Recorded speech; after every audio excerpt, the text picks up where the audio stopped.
The Fentons were taking their usual Sunday walk along the embankment.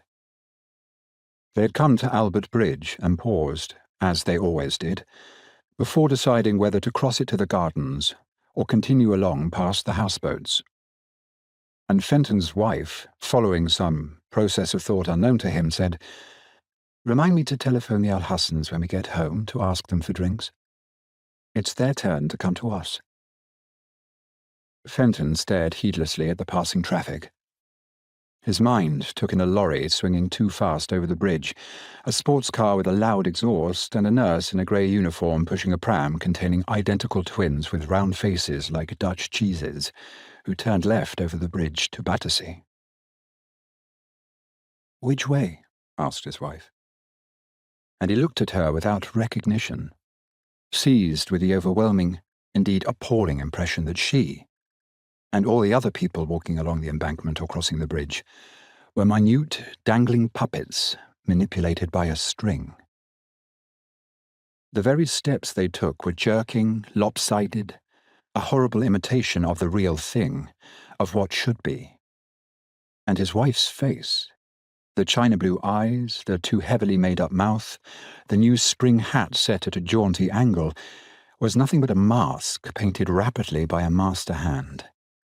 The hand that held the puppets on the strip of lifeless wood, matchstick wood, from which these marionettes were fashioned.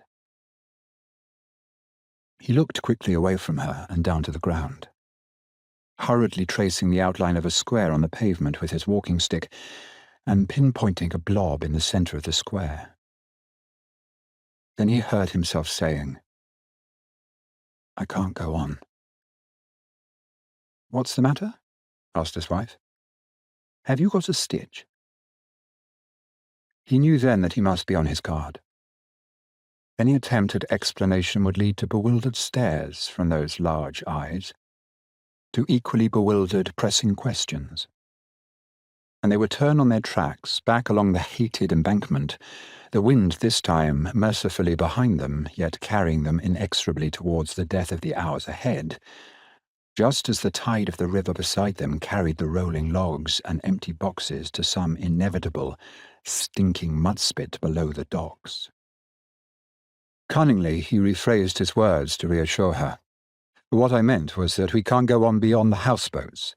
It's a dead end. And your heels," he glanced down at her shoes, "your heels aren't right for the long trek round Battersea. I need exercise, and you can't keep up. Why don't you go home? It's not much of an afternoon."